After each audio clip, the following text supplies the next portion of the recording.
Jared Poland, FroKnowsPhoto.com.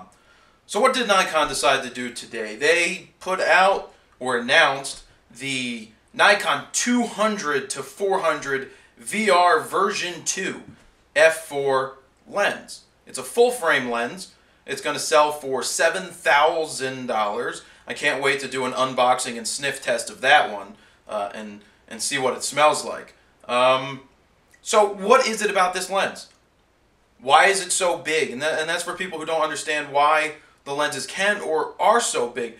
When you have a large opening like f4, or you have those big ass lenses that you see Canon and Nikon have that are 400 2.8s, and they're this wide at the front, the reason they have to be that wide is because you have to let in so much light to get your fast aperture in a large lens. That's why you haven't seen large zoom lenses at 2.8.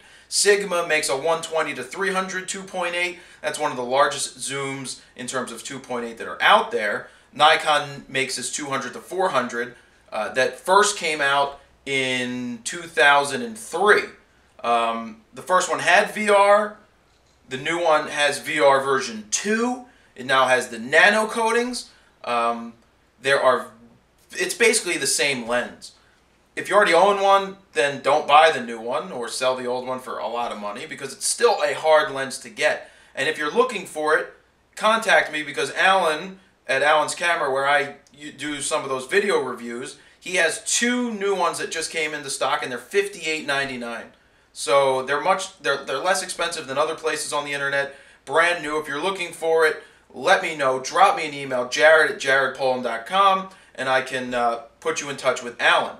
So what's this lens used for? Well, I guess sports. You could use it for sports, for zooming. It's a heavy-ass lens. I don't understand why VR is in there. You're on a monopod, you're on a tripod. Your VR is not going to do anything. You're not using it because you don't need it. You're not hand-holding this lens unless you're Lou Ferrigno, and even Lou Ferrigno would get tired of holding this lens. I mean, I could work out with the lens if I really wanted to because it weighs a little bit. It's a nature lens. You know, you can put it on a DX camera and you have a 600 f4. So that's, you know, that's the interesting part. It's a $7,000 lens, but if you were to buy a 600 f4, you're still looking at $8,000, $9,000, you know, for that fixed focal length lens. But obviously a 600 f4 on DX multiplied by 1.5 is 8 something, I think. My math could be off, but on a DX camera, that 200 to 400 would be awesome for nature photographers. Tracking birds, eagles as they fly in over the water, different things like that. So you have the zoom range to do that. You know, on an FX camera, it's a 200 to 400 f4. On the DX, it's that, what, a 200, it's 300. So you get 300. Kitty, watch out for the camera. My kitty's sniffing the camera. But anyway, 200 to 400, it's a cool lens. It's a heavy lens. I've sold two of them myself when I used to sell lenses, and it's a big-ass lens, and people use it on a tripod or on a big-ass monopod to shoot nature. It's really a nature lens. If you can afford this lens, have fun with it. It's like driving a car around, except it's a lens and it doesn't drive a car.